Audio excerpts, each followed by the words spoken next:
Hey there guys, this is Cole. Welcome back to another video.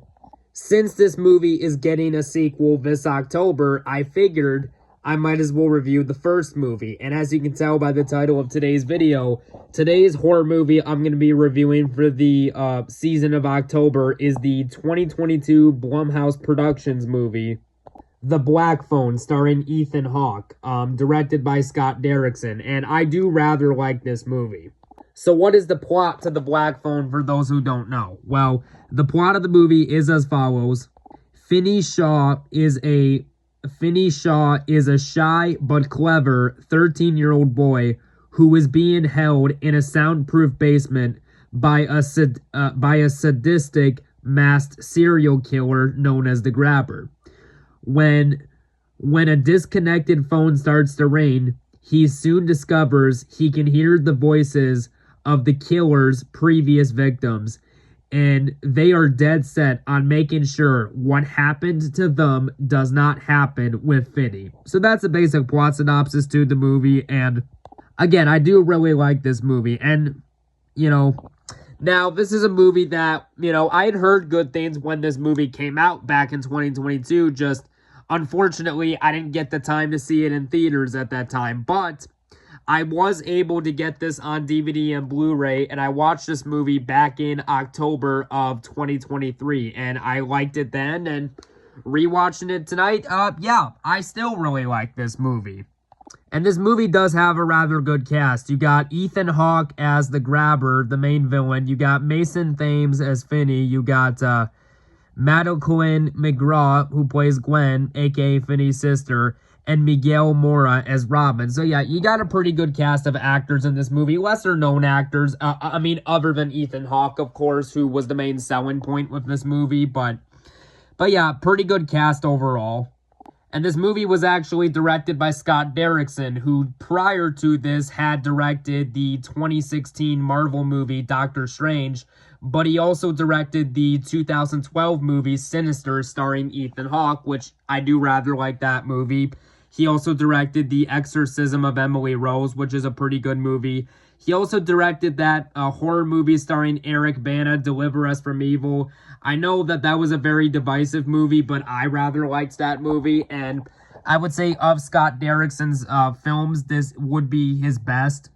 So how was this movie received? When this movie was released in 2022, The Black Phone, well, the thing is, this movie debuted at Fantastic Fest in 2021. Now, if you don't know what Fantastic Fest is, I've never been there myself, but I do know about it.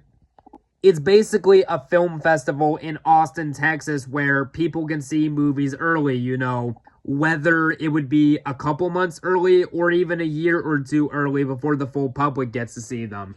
And at Fantastic Fest, it had good reviews, but how was the movie received when it released in theaters in 2022? The Black Phone was a well-received movie by both critics and audiences and was a smash box office hit, so much to the point to where we're getting a sequel this October, which I have my thoughts on that, but on it getting a sequel, but we'll discuss that later in the video. Without further ado, let's get into this review. So, the movie starts off where the movie takes place in October of 1978, and one thing I will say that Scott Derrickson does a rather good job at when it came to directing this movie, Scott Derrickson, he really nails the 1970s aesthetic of the movie. You definitely buy the fact that this movie takes place in the 1970s, as this movie has references to movies that were out at that time, and just the overall look of the film. And I think Scott Derrickson did a good job with that. But anyways, like I said, we're introduced to the main character, Finney Shaw, who is played by Mason Thames, who at the beginning of the movie, he is going to school with his sister named Gwen, and while they are on their way walking to school, they witness a fight happening in the street with a bunch of kids cheering like fight, fight, fight. And there's a character by the name of Robin who gets into a fight and beats up someone in the nose, and Robin just so happens to be Finney's friend. And then early on in the movie, There's a scene I like in the movie when Finney is, Finney is walking in the hallway, but he's scared of some bullies, so he goes to hide in the bathroom stall. And then these three bullies are basically, they're talking down to him, saying some really mean stuff. But then Finney's friend Robin comes into the bathroom and washes up his knuckles that are covered in blood, from the fight from earlier. And he says, "You screw with Finney again, and I'll screw with you." And he basically tells the bullies to get out of the bathroom, and they do. And then him and Finney have a conversation, and I like this conversation bit where Robin, aka Finney's friend, basically asks him, because keep in mind, this movie was made in 1970. No, sorry.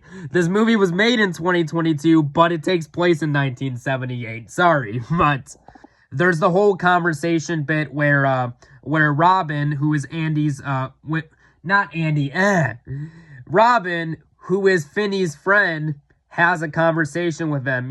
He basically asks Finney, "Have you seen the Texas Chainsaw Massacre?" And Finney's like, "No, that movie's rated R. My dad would kill me if I watched that."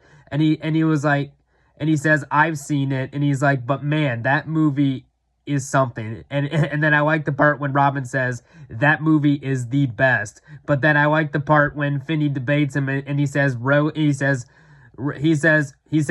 better than Enter the Dragon with Bruce Lee?" Okay, having a nice little film debate. I like that part. But Finney's sister in the movie, Gwen, she basically has these dreams, and she sees stuff in her dreams, and she's convinced that her dreams are real. And so that day at school, the cops are basically talking to her, asking what type of dream she had, because the cops think that the clues might be able to help them figure out what's going on, because a bunch of kids have been disappearing in town from a killer known as the Grabber. But we'll get to that when we get to that. And this is a funny part here. I like the part when Gwen is having a conversation with the school principal and two police detectives, and she's like, "Oh, you really think I'm the Grabber, you stupid effing fart knockers?" I'm like, "Oh my god!" I thought that was pretty funny. I thought that scene right there, now the reason I find that scene funny is because it reminds me of a scene from Beavis and Butthead, which I've only seen a couple episodes of the older stuff, but I do like what I have seen, and I've seen clips of it, so I'm like, okay, it kind of felt like a little moment from that, which was nice. Now, one aspect about this movie I will say I don't care for. Now, Finney is a likable character, and so is his sister, but Finney's dad I did not care about at all. I mean, Finney's dad is abusive towards the daughter and stuff like that. I'm like, okay, honestly, you could have cut that out of the movie, to be perfectly honest. I really do think that they could have cut that out. But anyways, in the movie, not long after that, Finney, the main character, Finney, he is on a walk home from school, and then he is abducted by the main villain of the movie, the Grabber, who you can see on the back cover here, who's played by Ethan Hawke. And the Grabber basically kidnaps Finney by silencing him and, wrapping black balloons around his face and throwing him in a van and stuff like that. And Finney, in self-defense, cuts the Grabber's arm, and the Grabber brains him to his house and puts him in a soundproof basement and stuff like that. And throughout the course of the movie, you get the presence of how creepy and messed up this guy is, and Finney is a likable character. You are rooting for Finney to make it out of this situation alive. And I thought that the actor who played him, Mason Thames, was rather good in the movie. And then, throughout the course of the movie, Finney, and I mean Finney, this guy has tried to get out of the place plenty of times.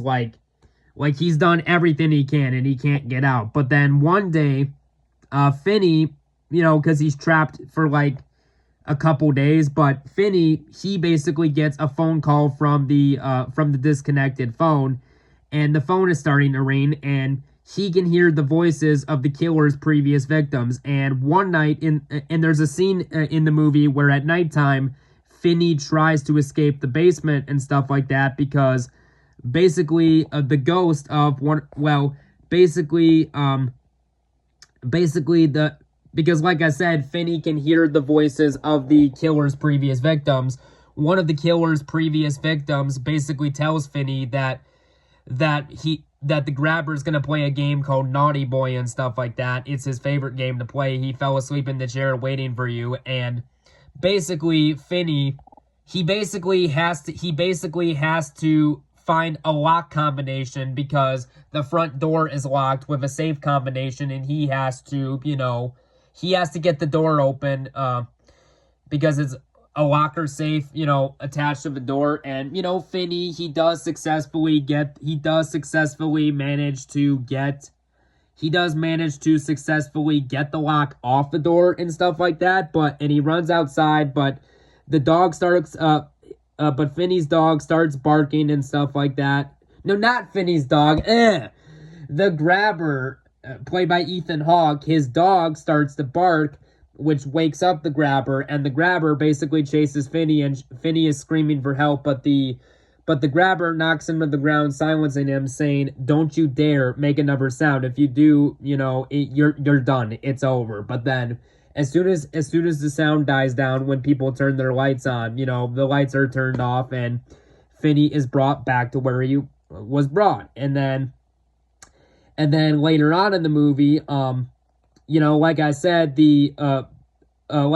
Finney's sister Gwen, like I said, she has these dreams and visions. And one night, Gwen is basically talking to her dad, to Finney's dad, aka the two kids' dad, and she basically says, "I have a question. It's about my dreams."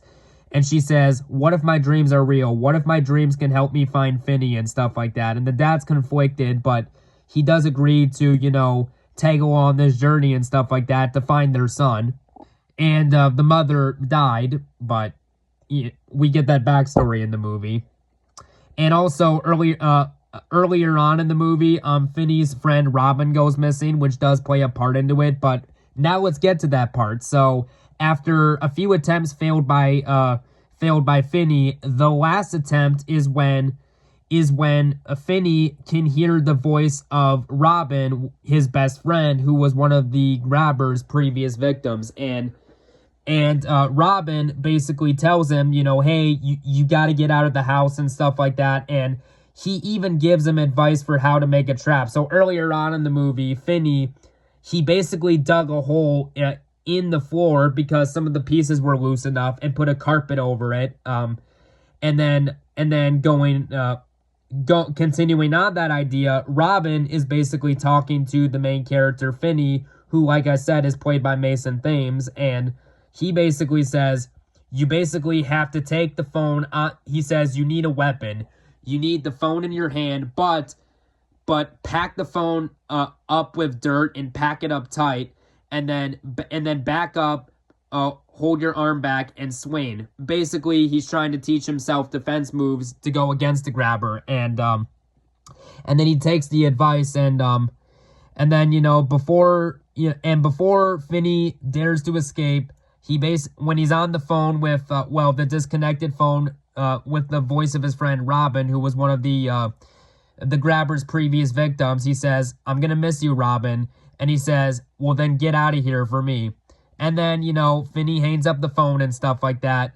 And then another key crucial part to the movie is that the grabber, his brother, is at the house, crashing. However, the brother has no idea that Finney is trapped in the soundproof basement and stuff like that. And then the grabber's brother goes to the basement, and he's like, "Oh my gosh, I knew he was hiding something from me, but I didn't know he was hiding this." And then the grabber, when the doors open, Finney's like, no, because the grabber goes behind his brother, swings an axe into his head, and his brother dies, and the grabber plans to kill Finney. However, that does not happen because Finney, who, like I said, had a plan and set up a trap, he goes over by the area where he dug a hole. He jumps over the hole because, like I said, there's a rug on top of it, so the grabber doesn't know it's a trap. And then Finney basically pulls a rope, and then the grabber trips. He falls into the hole, and he breaks his ankle in a pretty brutal way. And then Finney, he is beating the grabber to death with the phone, and then eventually he's able to strangle the grabber and break his neck. And the police show, and thanks to the help of a dream that Gwen had, Finney's sister, the police were able to arrive at the place, and they found Finney, and then Finney reunites with his family, and then the movie ends on a good note. So yeah, at the end of the day, I do really like this movie. Really, if I only have one complaint, like I said, I didn't care for the whole father, the way he was treating his daughter type of thing in the movie. I didn't care for that, but that would really be my only complaint. Other than that, The Black Phone is a rather good horror film, and I would consider this a modern-day classic. I mean, this movie I will say, this movie definitely has a lot of vibes from, like, a classic John Carpenter movie, and that's not a bad thing. So, yeah.